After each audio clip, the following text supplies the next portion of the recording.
In this video, I'm going to show you some tools that may help you while you're making your projects. The first is going to show you how to take shapes apart, and the second is going to show you how to put shapes together. So first, let's make a rectangle. So let's say I have this one rectangle, and we see in layer 1 that we have a rectangle, and I want to take this rectangle apart. So I'm going to go down here to find the eraser tool. The shortcut is Shift-E, and I'm going to draw a line. And I'm doing that by holding it down. And now you can see that that one rectangle that was in layer 1 has split into two shapes. And now if I use my selection tool, I see that these shapes are now independent of each other. It's no longer just one rectangle. Even if I put them next to each other, they're not the same shape anymore. And you can tell that because there's a stroke around it, and now this has a stroke. And if I use the direct selection tool, I can see that this is a line with anchor points and handles. Let's say I go and use the eraser tool again to go down. Now I've cut it further into a third shape that we have here.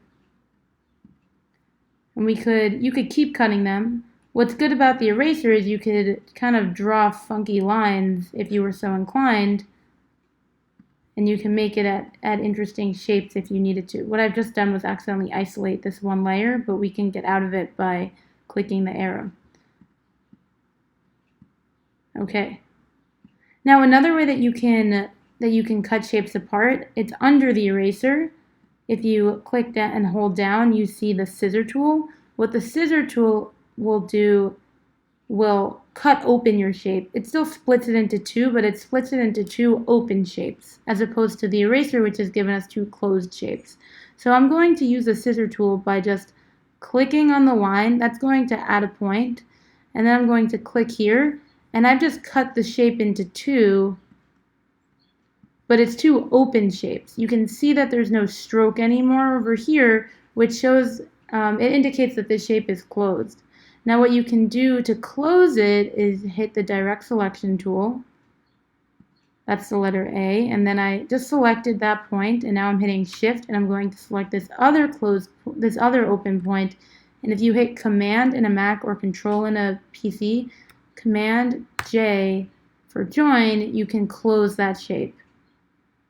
And I'm going to do it again. If you select this shape, and you select this point, and then you hit Shift, and you select the next open point, and you hit Command or Control J, you close up that shape, like that. Okay, so now we've just cut this one shape into a bunch of teeny, smaller shapes. What if I want to put a shape back together? Okay, I'm going to delete all of this, and we're going to do something a little different. I'm going to pull out a rectangle, and I'm going to make a circle, an ellipse. And I want my ellipse to be a different color, and I'm going to have no stroke on it. Okay, so we have these two shapes right here. Now I'm going to go back to the selection tool. Okay, so what if I wanted to combine these two shapes into one shape? There's a really neat tool for that, and it's called the Pathfinder tool. You can find it by going to Window, and if you hit Pathfinder, you open these options. So I'll go through them. What we're really looking at here is shape modes. Shape modes will be much more valuable to you than Pathfinder, even though the tool is called Pathfinder. So what we're going to do is select both shapes, and you'll notice that in properties, Pathfinder actually comes out as an option for you when you select both options, when you select both shapes.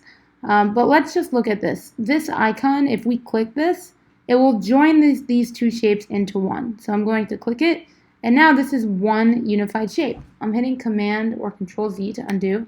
Here we see in the Layers panel, there's two shapes. And now when I hit the shape mode where the two squares are overlapping, then now they're one shape and it got joined into one. Okay, I'm going to Command Z, undo. This one is minus front, and it's going to cut out this part. It's going to cut out the part where the two shapes overlap. So let's select them both and try it. See? Great. Okay, this one's going to cut out the part where they intersect, so just this part. Let's try it out. Oh, it did the opposite. It left behind the part where they intersect. That's why it's good to try, see what you get. Select them both, and now this will cut out the part where they overlap, and it combines them into one shape. Although you could click down into the group and then you can move one of them. Okay. So there you have the Pathfinder tool and the eraser tool. Those might help you if, let's say, you're making a cup, right? And you want to make the cylinder of the cup, but you also want it to be rounded, right? So you could use the Convert Anchor Point tool to drag it out, and you could do this to get your rounded edge. Another way you could do that, I'm going to undo that. Another way you could do that is get an ellipse. I'm going to change the color. Undo.